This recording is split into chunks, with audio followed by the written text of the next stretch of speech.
नमस्कार फ्रेंड, आज आपण घेणार आहोत CTET मराठी पॅडागॉजीचे डिसेंबर 2019 मध्ये झालेल्या पेपरचे क्वेश्चन. चला तर मग प्रश्नाला सुरुवात करूया. कौशल्यपूर्ण वाचन म्हणजे डॅश वाचन नव्हे. याचं उत्तर आहे 4 ठरवून केलेले.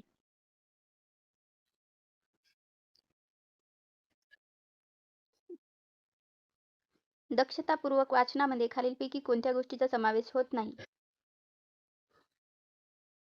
याचं उत्तर आहे 2.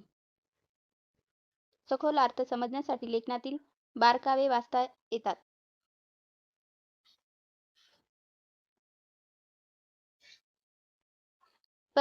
प्रक्रियात्मक लेखन पद्धतीत कोणत्या गोष्टीवर लक्ष केंद्रित असते? याचं उत्तर आहे 3. लेखन पद्धती व निष्पत्ती हे दोन्ही.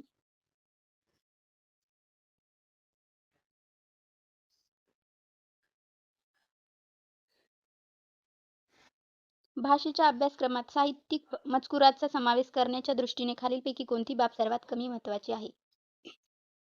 याचं उत्तर आहे 1. मजकुरामुळे फक्त वाचन आणि श्रवण कौशल्यामध्ये वाढ होते.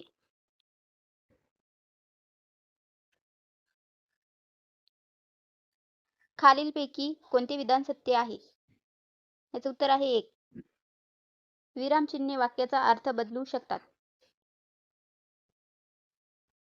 विद्यार्थ्याच्या लेखनाचे मूल्यमापन करताना प्रामुख्याने खालीलपैकी कोणत्या गोष्टीवर भर द्यावा? याचं उत्तर आहे 2. कल्पनांचे सादरीकरण.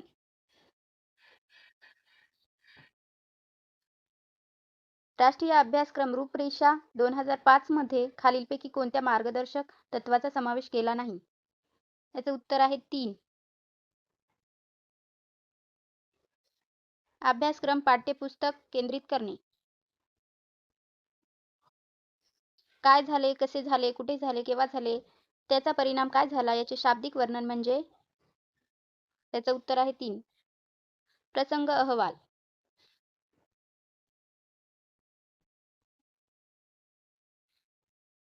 विद्यार्थ्याच्या भाषा शिक्षणातील प्रगती पाहण्यासाठी खालीलपैकी कोणती बाब सर्वात महत्त्वाचा पुरावा ठरेल? याचं उत्तर आहे 2. विद्यार्थ्यांनी वापरलेली मौखिक व लिखित भाषा. वेगोत्स्कीच्या परातीकरण परिकल्पनेनुसार शिक्षकाने भाषा शिकणाऱ्या विद्यार्थ्यांना जोडीने किंवा समूहात काम करण्याची संधी द्यावी. कारण? याचं उत्तर आहे 3. विद्यार्थ्यांमधील परस्पर आंतरक्रियेमुळे त्यांना मोठ्या प्रमाणावर अध्ययनाची संधी मिळते.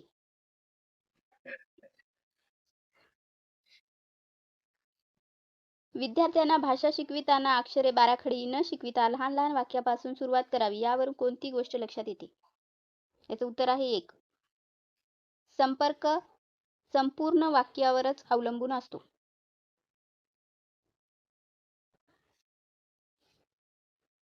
इयत्ता 7वीच्या वर्गामध्ये शिक्षक सर्वसामान्य विद्यार्थ्यांना YouTubeचा वापर करून व्हिडिओ दाखवून शिकवितात. अंध विद्यार्थ्यांना ध्वनिमुद्रित साहित्याचा वापर करून शिकवितात, तर अपंग विद्यार्थ्यांना वेगवेगळ्या खेळामधून भाषा शिकवितात. या ठिकाणी मल्टीमीडियाचा वापर शिक्षकाने विद्यार्थ्याच्या कोणत्या वैयक्तिक कारणांची काळजी घेण्यासाठी केला? याचं उत्तर आहे 3. याचं उत्तर आहे 2. अध्ययन पद्धती. भाषा शिक्षकाने बोधात्मक दृष्टिकोनातून विद्यार्थ्याच्या चुकाकडे कसे पाहावे? याचं उत्तर आहे 2. विचार करण्यासाठी वाव देणारी शैक्षणिक बाब. दक्षतापूर्वक ऐकणे म्हणजे डॅश होय. याचं उत्तर आहे 1. लक्षपूर्वक ऐकणे. मूक वाचनाने वाचकाला खालीलपैकी कोणत्या गोष्टीचा सर्वात कमी लाभ होतो? याचं उत्तर आहे 3. बोलण्याचे कौशल्य. इथेच आपले 15 क्वेश्चन संपलेले आहेत. आज रात्री 9 वाजता 150 ते 200 क्वेश्चन आम्ही घेणार आहोत. तर सर्वांनी संध्याकाळच्या व्हिडिओला पण यावे.